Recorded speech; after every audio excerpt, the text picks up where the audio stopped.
Hello, everybody. This is Brian Ankney with Auto Success Magazine. I appreciate y'all taking the time out of your day today to join us for this Auto Success webinar.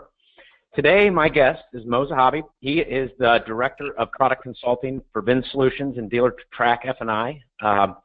Today, we're going to talk about death by double entry, how duplicate processes are costing you. Now, before we get started, just a couple things I'd like to share with you. First of all, depending on what type of device you're joining us with today, the way you ask questions might work a little bit differently. If you're on a desktop, a laptop, or a tablet, it's pretty simple. Somewhere on the right side of your screen, there's a GoToWebinar pane. In there, near the bottom, it says questions. There's a little triangle to the left of questions. Click on that. It'll open up a box for you to type in a question, hit enter, and the question has been submitted. Now, if you're using a mobile device, it could be a little bit more tricky. You're either going to see a header, a footer, or a picture frame that goes around your screen. It varies depending on the manufacturer of the device. Now, somewhere on that header, footer, or picture frame, you will see a question mark.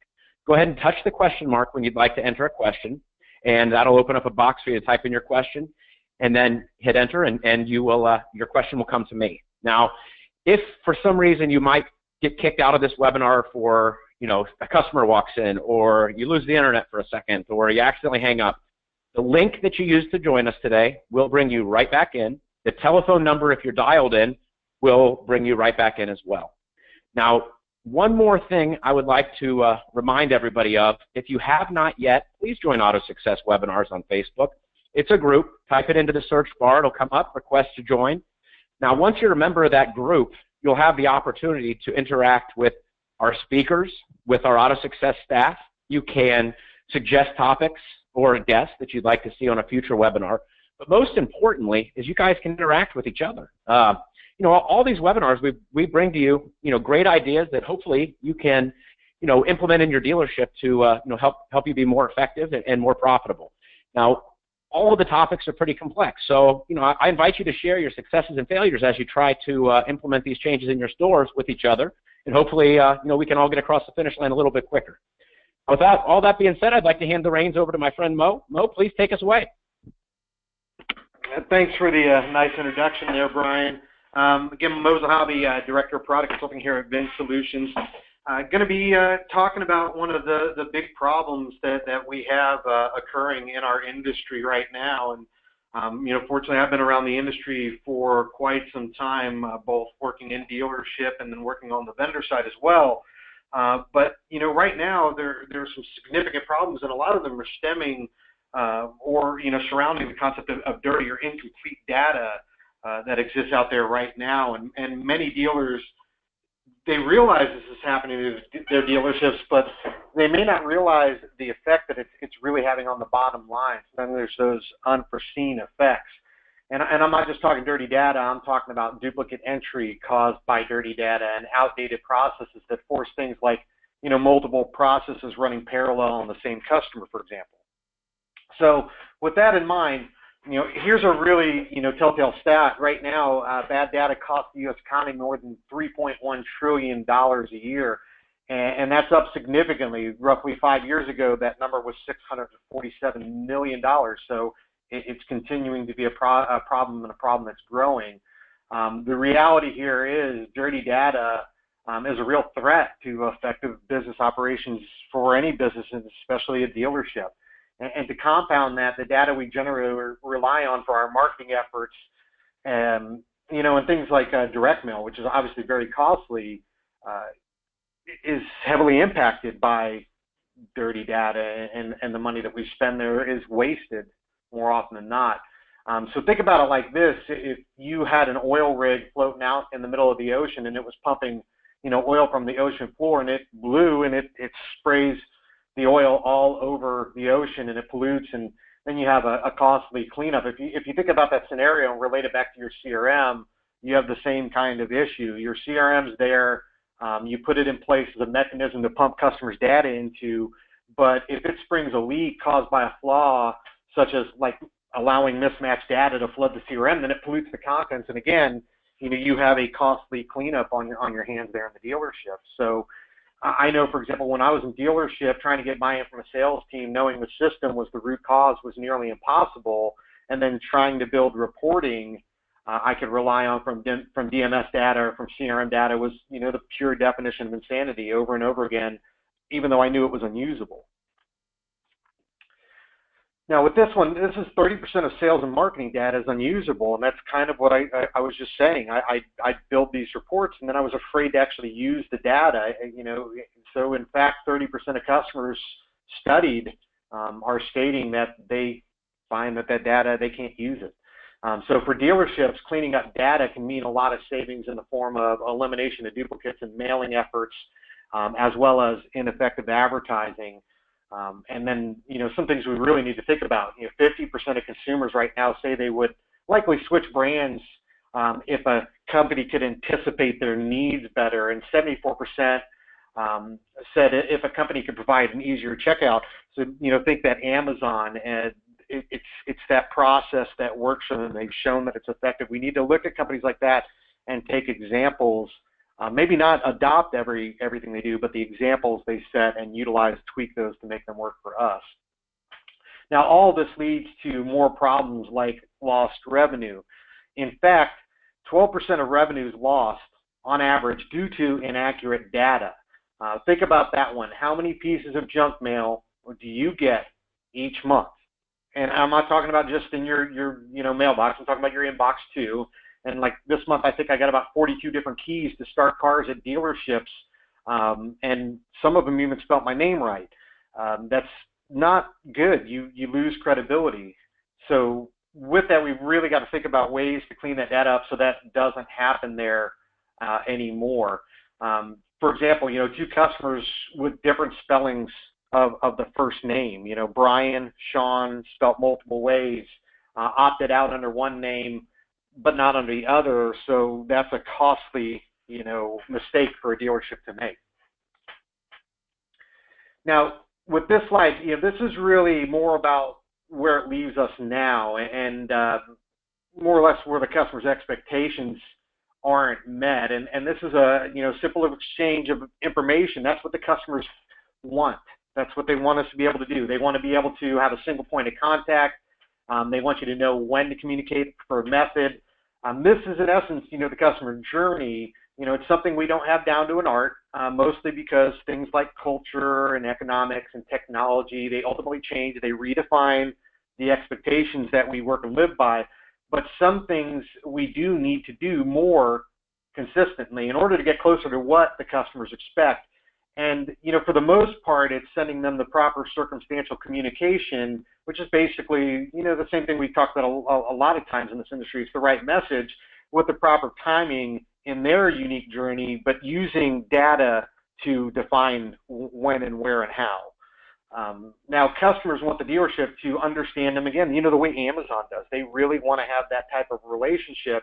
And what they want is personalization. So, if I have a customer who trades their car every 30 months, they need to get an offer at month 28 that's set up and reminded with a payment personalized based on how they bought the last vehicle they own and what it's worth versus what's owed on that vehicle, so they can get a true one-to-one payment, and we can relate to that customer better. It's that personalization.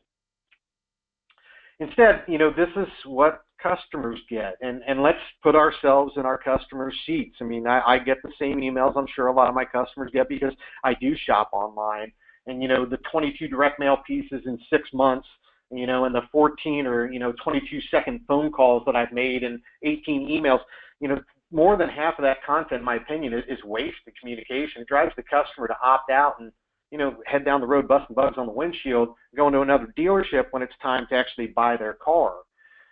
So it's not so much of an issue of the dealership refusing to adopt new technology.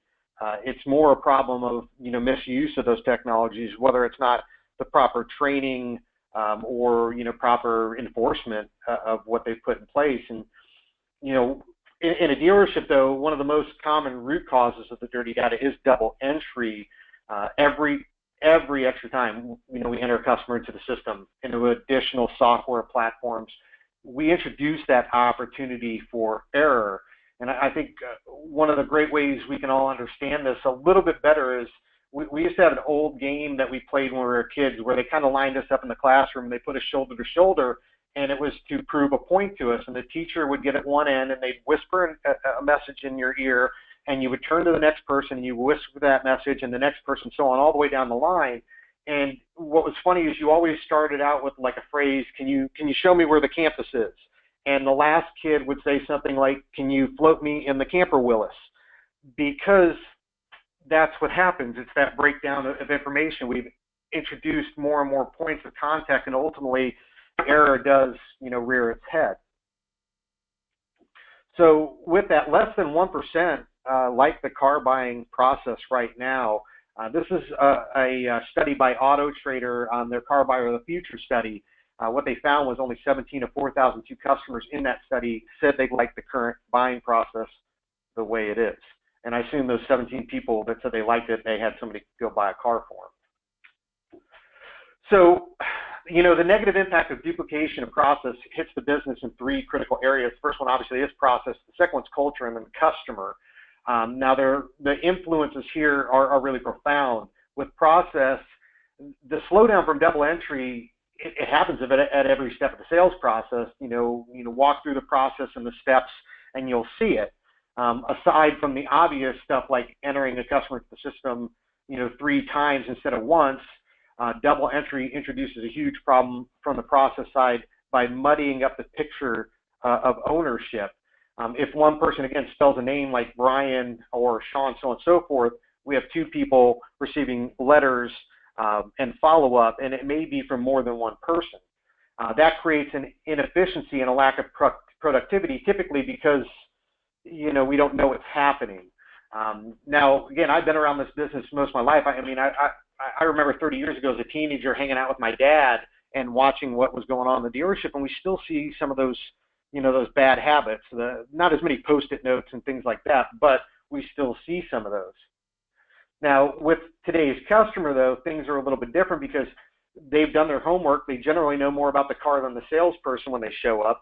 They're brought inside, they're sat down, stripped of information. That's copied into the back and entered into a desk log, then into a CRM. The used car manager comes out, introduces himself, and gets the information again so it can be entered into an evaluation tool and booked out. The customer's information was already captured twice. Now it's entered in again into whatever system they use to pull credit. We desk the customer. We send it back to the box to finalize. We enter it again in the DMS. And it's no wonder things like warranties accidentally get filed on the wrong car, and we already are the wrong vehicle. There's a lot of information transfer and a lot, again, points for error there. Now, we also have our next area, which is going to be culture. And, both process and culture affect the customer there. When customers are churning and ownership is blurry, your employees stop trusting data. They'll start seeing value in following established processes that might have worked in the past. Here's a real good stat: is 1 in 3 business leaders don't trust the information they use to make decisions. It's pretty sad, that we have to turn back to relying on what got us here when that might not be the right way anymore because we don't have a clear vision of the future. With that also leads to things like, decreased user adoption, and that's a big part to do with data confidence for the customers there or the dealership employees. And that's generally going to be the most common cause for low user adoption. If a system's filled with duplicate data, the users, they recognize it and they're going to take advantage of it, or they'll stop using it altogether there in the dealership. You have low confidence in the CRM. It leads to mistakes, and mistakes lead to lower confidence again. So it's that cycle. 60% of 60% of companies in an experience study cited that human error was the main reason for poor data quality. So we got to make sure that we're watching our employees and giving them a proper flow. And then, with the same name goes same old problem that we've always had. You can end up with multiple sales people owning the same customer, following up with an extended period of time, and then we have things like, commission disputes. Now that takes us on to our customer, and this area is one of those ones that we really need to concentrate on because we know that there are a lot of issues out there in the industry right now, and there are margin compression, and we've talked about things like lack of technology utilization, so on and so forth. But really, it's the customer experience, and a lot of what's happening is, self-inflicted. We're shooting ourselves in the foot because we allow this to take place. Duplicate and inaccurate data means customers are followed up with way too often or with irrelevant offers there, and this wastes money. I mean, if someone's entered to a system 3 different ways and we send out 3 different mailers at $1 a piece, that's $2 extra that we wasted marketing when we didn't need to. So we have a big problem there. Now, in a recent study, 36% of customers have been sent duplicate communication, and 55% of people have been sent information that was completely irrelevant to the product in question there. Now, this can have a negative impact on brand reputation as well. I mean, we know that the more we throw it out there with relevant messages, we're going to create churn. They're naturally just going to leave. We also have poor customer service issues. Gartner research quantified the impact of bad data management, and they identified that annoying a customer is a great way to create basically a reduction in up to 25% in potential revenue gains. I mean, you send them more messages, you can drive them away, especially, again, using that dirty data. And then multiple sales rep calling the same customer, we can touch base with them way too much, especially with CRMs using round robin, because if they get put in more than once, we don't know. And then also poor targeting out there and mismessaging and not segmenting properly, sending out outdated or untargeted messages, quickly demolish things like click-through rates, opt-outs go up, so on and so forth. 69% of retailers state that data quality issues negatively impact customer trust and perception. So we really need to look at that data. It tells a tale. Now, how do we eliminate double entry? Well, we've talked about some of the problems, and let's talk about some ways that we can resolve some of this stuff. So there are a few things that we can do to begin turning this trend around and pushing customers back to, making sure the data you collect is done once, it's done accurately, and has a positive effect on your customers' expectations and obviously your bottom line there, the dealership. So begin with identifying where the gaps exist in the dealership right now. And this is something that, again, I've been introduced to a lot in dealership from both, the e-commerce perspective, working in store, as well as on the software side. Identifying where the problem is can really, spark the interest to solve the solution. Once you find that where it starts, it's easier to find the end of it. So with identifying the gaps, we need to walk through the whole process. We need to talk about where the gaps typically take place. Is it an entry point, for example? That's something we really need to look at. So as a dealer, you have to pinpoint the exact moment where a double entry occurs and identify which gaps are causing the most negative impact. This can typically be broken down into two main areas of impact, and the first one would be integration, and the second one's going to be process here. So what can we do? Well, we can integrate the software. The problem doesn't always come from not having integrated software, but there's a huge benefit there. It limits the amount of entry points that we have, and this has always been a big issue in our industry, but with today's technology, it really shouldn't be. So, look for integrated partners that can help streamline the data entry process by eliminating the need to do it 3 or 4 or 5 times, as I described earlier in the process, culture, and customer slides. You give your customers a fighting chance by utilizing software that leverages integration as a means to eliminate double entry and costly errors while positively impacting the time to sale, which is better for the customer experience. And mobility is a big key here. Being able to tie online activity, what's taking place as you stand shoulder to shoulder with the customer out on the blacktop, is terrific. It's a way to really build rapport with the customer. So an ability to capture information once and share it throughout the process, as well as use it later to paint a clear picture of who your customer is, as well as how and when they want to be communicated with, is a key. And then integration between the CRM and things like new and used inventory to show demand, to show exit strategies, to pair active leads to customers.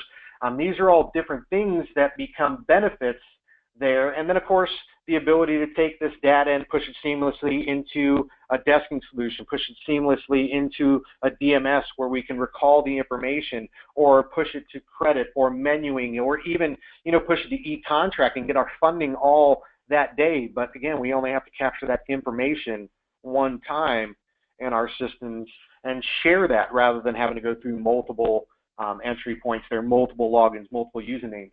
That integration should be a key point when buying any software for your dealership. Now, the other part's, fix the process, and this is really near and dear to me. This is, where I really got good in dealership, was building out processes, but it was something I always looked at. I always made changes. So standardizing, first off, both the way that you collect your data and your data entry process will help improve the overall accuracy and consistency there in the dealership. By maintaining those processes, your employees know what to expect, what to look for in each form they have to fill out, and they know protocols, and they know they have to follow them. So, I said it earlier, one of the problems we have is sometimes it's not enforced the right way. We got to make sure that we enforce. We got to spot check, make sure they're doing what they're supposed to.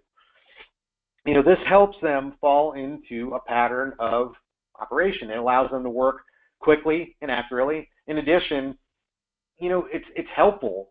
Standardization is necessary because it makes it easier for everybody else to find what they need to find. The transparency, for example, for my manager is dependent upon what I have in the system. Now, 45% of companies are working to improve CRM processes, but only 38 actually have evaluated the impact that poor data quality has on the effectiveness of those processes. So, one, we've got to fix them, but we also got to account for what happened in the past. Our sins just don't go away. We may need to make sure that our staff's aware of these available integrations if we put them in place, and we got to properly train them. And if we spot an error, we got to make sure that we catch them and notify people. Well, hey, we found this flaw, or we know that this part of the process isn't working properly. So this is how I see it working. First we validate data, we standardize the collection of the data. Then we double check it, we spot check the data. And then we double check the process, we spot check the process. And then we repeat that, it's a cycle. We got to map the process out. How do you collect it? Where do you enter it? How do you use it? And who can access it? Some people don't need to access certain things, so make sure that we have that type of security laid out. And then develop a way to monitor and identify potential issues with data. That could be dirty right now in a process, and things like being able to merge that data once you find it. So if I find 2 customer records, can I merge it? And then once I merge that, can I choose what information I want to keep? So for example, if I have 2 customers, what process do I want them to be on? Maybe they have the first and the last name, but one of them is full first name, and I want to keep that data over the second. I need to have that kind of option there, and I should be able to define it. And then how often do we expect and make changes? Well, we've always got to go back through and inspect. Like I said, we got to spot check the data, we got to spot check the process, but we've got to make sure that we keep on and continuously do that there in our dealerships. So from there, we need to measure the impact. We need to track the benefits that a streamlined data entry process can have there. It's the old adage of inspect what you expect. This is kind of like A/B testing, like you would do with a website. And from dealing with websites over the years, I know it's something that we have to do. We need to figure out what works best. Processes should be the same. How effective is it? Is it working? Is it not working? And in this case, retention should be the measuring stick, not the gross profit. With retention comes gross profit. Where do you know that? Reporting works to aid this in identifying where issues exist. So, making sure that I have proper data coming back. We can look for reporting to help us with that. And if done properly, the dealership can really reap the benefits here in several different ways. And the first one is in that process again. So the first impact is driven by process. And by implementing a process that harnesses the power of integration, you can simplify the data entry process and save yourself from costly errors that slow you down. And the savings can really spell success again for not only the dealership, but also for the customer and the experience. We can save time, and that's the big thing here. Speed the process up, and it's not that one deal; it's the cumulative total Don't let one interaction judge make it the aggregate. Think about how your process is now and how you can make little tweaks, and look at how effective it is. And then look at other things like the opportunity cost, the cost of that future business, and the effect that it could have. 41% of customers are frustrated with the amount of time it takes to purchase a vehicle. And I mean, even from, people who've come out of automotive and don't work in dealership anymore, it is still frustrating because we understand, and even when we go to buy cars, it can be a headache.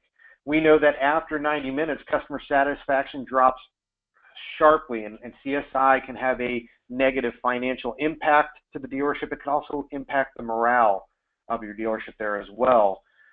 So, think about it and where you are today, and then think about some different ways and some changes you can make to achieve that change. And with that, we need to set a goal for it as well. So, my whole goal when I was still in the dealership was 60 minutes fast, fun, friendly, get them in, get them out. We didn't need to tie their hands, but we always knew that once they got back to the box, for example, it was going to slow down a lot. So, what I want to say is challenge here. I want to challenge you to track that data entry time. So really start to record some metrics on it. I don't know, you can do it all different ways. I'm sure a stopwatch probably works best, but track the time and then think about how much more you could do on a busy Saturday, for example, if the amount of time was cut from every deal that you manage. And, if we picked an average dealer, say tracking 40 visits on a Saturday and they desk 30 and maybe they sell 26, in the old days where we had it meet, greet, get them outside, drag them inside, sit them down, disappear, versus the way we have it now where we can scan a license and match a customer and capture additional information, push the credit or vehicle appraisal or desking or menuing or contracting. Things are different. So let's say that my process, the new way, only saves us 10 minutes on those 40 customers. Well, that's 400 minutes wasted in your dealership today. That's just ridiculous, and that's sales staff and management. And when there's CSI and costly cleanup caused by these shortcuts and mistakes, on an aggregate level, let's look at that. The 400 minutes, if we look at Saturdays and we multiply that out, that's 346 hours. That's 9 weeks at a conventional 40-hour work week, or like four weeks for a car guy. So think about what we could do with that additional time. We could talk with the customer. We could assist with the sale. We could help with the walk around. We'd have a lot more time to work with more customers. And again, ultimately, that's where our profit comes from. So the last one here, that the huge impact on culture, for the dealership is culture and morale. So process, culture. Now, introducing software that's easy to use always helps. If it's easy to use, they use it. Leveraging integration to limit data reentry and protecting the data you put in the system by identifying matches or duplicates ensures the buy-in that you need. And your investment in that point, it's going to pay off there in the dealership. And I know when we're talking about CRM, that is always our biggest fear, that we're going to put something in place and it doesn't get used. And again, some of it goes to enforcement of the system there, but some of it's going to go to whether or not it's the right system, whether or not it's enforced and once it's put in place. So culture and the impact there is big. And one of the big things that we have when we utilize the CRM the right way is really here we can make money. And if they use it, it'll come. Money comes. What motivates salespeople, we know it's money. I mean, most of them anyway. I mean, I worked a lot of dealerships. I thought it was funny where you had the salesperson who, you put in the 50, 60-hour work weeks and they sold like 4 to 6 cars and they made $3,000. I never understood that. I was out. I sold cars to make money. I know the better salespeople around me, they did it. They wanted to make money. And I wanted all the advantages I could get. So a CRM that worked the way I needed it to and helped streamline activities and leverage data made my life easier. It was a big advantage to me. So, I've always been a stickler to, if it didn't happen in the CRM, or if it's not in the CRM, it didn't happen. I'm still like that here. The time savings we were able to enjoy due to the process, though, using data to drive it, allowed us to work more deals and in turn made more money. So we got the buy-in, not only from, my user standpoint individually, but also, of course, from management and the salespeople around us, because we proved that it worked.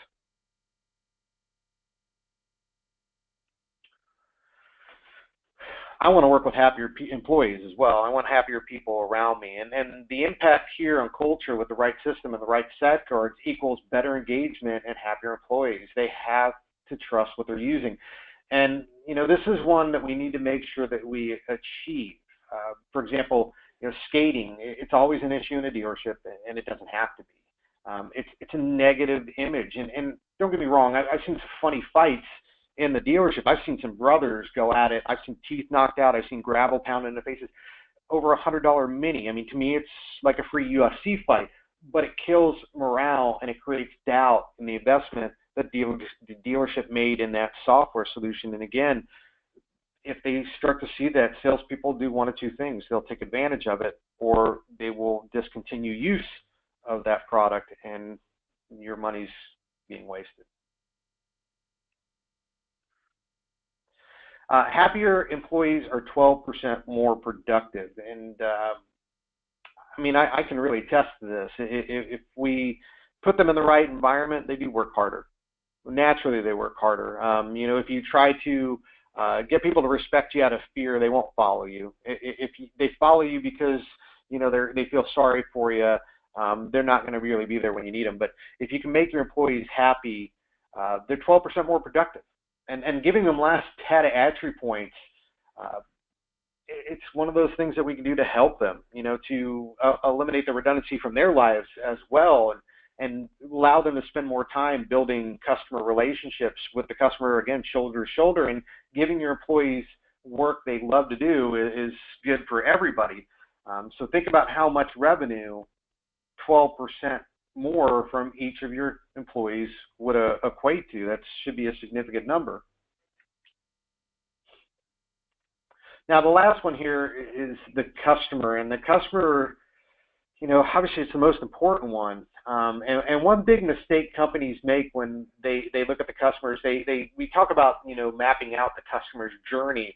And the problem begins where the company really starts their process. And what they try to look at is, where was the first connection with the company, and whether it was in person or on the phone or through the website or social media, that's where dealerships try to chat or track that original inception from. And that's, those are all good inception points, but that's not the true inception point. All the interactions are important, yet the journey actually starts before any of them were driven there by marketing messages.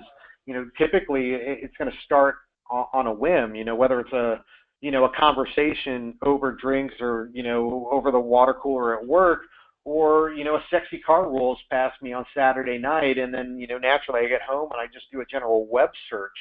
But we have to, be able to connect the dots still. And when we use it properly, when we use data properly, we can start to do that. And we can start to really paint a vivid picture of our customers and start to build personas around our customers. And then we can start to better segment those customers using that data and painting that picture. First and foremost, when we map the customer's journey, we have an ability to allow a more improved customer experience. So all those data points are very, very key to creating that exceptional experience. And the happier our customers are, the more easily they engage with us, and it makes that whole process of retaining that customer and selling them again and keeping that loop going, and making ourselves money there in the future. Now, with this, one thing we need to recognize is 37% of companies proactively communicating see increased revenue results, where 82% of people are willing to share personal info if it benefits them. So think about that. When we're online, unless you're private browsing, you're giving companies your information so they can better personalize your experience, whether it's an Amazon or you go to your email and you still see the hook from the last website you were looking at right there in the sidebar.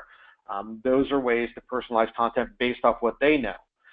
Now, with that, companies like MailChimp do a lot of research out there in the industry, and they sampled an audience of about 2,000 MailChimp users who sent out about 11,000 segmented campaigns to nearly 9 million customers.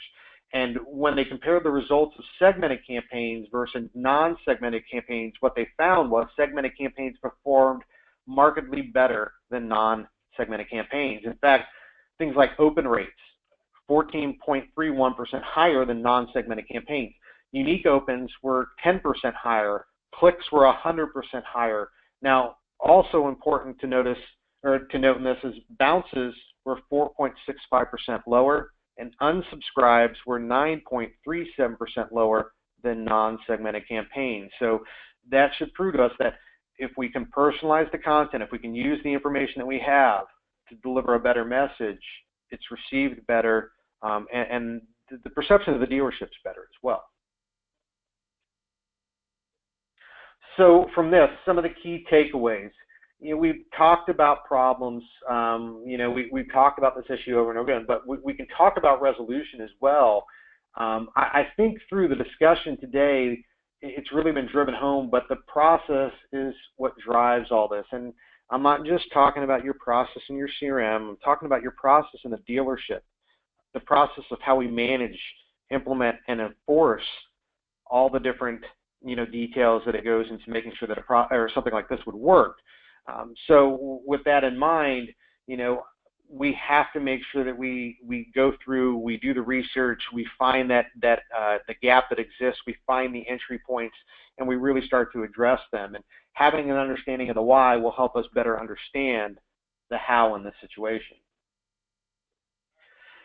So I want to give some action you can take to the dealership, and the first step is addressing the issues and know exactly where they are. So, take you through this one last slide and taking you through the actual process again of finding that gap, identifying and integrating your software, going out, inspecting the process, making sure that we look at the data.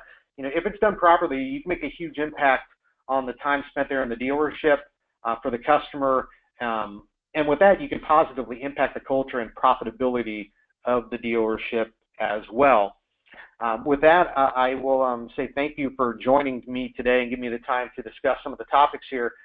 And I'll love to open this up for some questions from the audience. Great presentation, Mo. And actually, we do have quite a few questions that have already come in. For everybody on the call, please, if you haven't typed your questions in yet, please do so now. Our first question, Mo, is in what department do you see the most duplicate processes?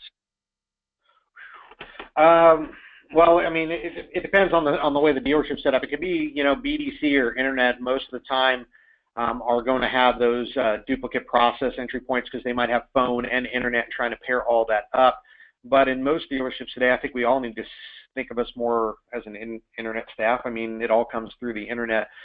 So duplicate process for me would probably be in the entry point. When a customer shows up at a dealership, when they call in on the phone, how do we put in the system? How is it spelled? And then again, how many systems do we need to go through? I know as a customer, when I went into the last dealership to buy a car, salesperson captured my name. They came back, got my insurance card later. Used car manager came over. They got my information, so I know they had to put it into a secondary system, and I had to wait for F&I to load it. So, those 3-4 entry points right there. So I'd say that's it. I mean, the showroom process. Okay. Our next question is, what are the most important pieces of data to capture from a customer? Every piece you can capture. Whatever piece you can capture at that point of interaction, because the thing is, like the first time I meet you, Brian, you might give me Brian. The second time you give me your last name. The third time you might give me your middle name. I think every time I can get an additional piece of information to append my original record, it's important data. The more data we have, the better picture we can paint of the customer. And it takes time. It takes time to formulate that picture. But every time you have an opportunity to capture more data, you should. Okay. Our next question, Mo, is should salespeople be able to see all customer data? I mean, it depends. I don't have a problem with if it's in a read-only status. So, the ability to go make adjustments in your systems like that to make sure that they can't access the data once they have it. Obviously, you want to make sure that they can't export mass data that way as well. But I think the ability to know that a customer already exists in the system is a little bit different. So I don't have a problem with it as long as it's in a read-only status. Okay. Actually, that kind of is a nice caveat into our next question. Who should have power to delete duplicates? Admins. That's an easy one. Yeah, that. Managers, if they're properly trained, but most of the CRMs that I've used, whether I was in dealership or now, usually you had a limited number of admins because they understood the criteria that goes into either merging or deleting a customer, whatever it may be. So I think the admin is your best bet. Okay. What are some things we can do beyond process, especially if our data is already dirty?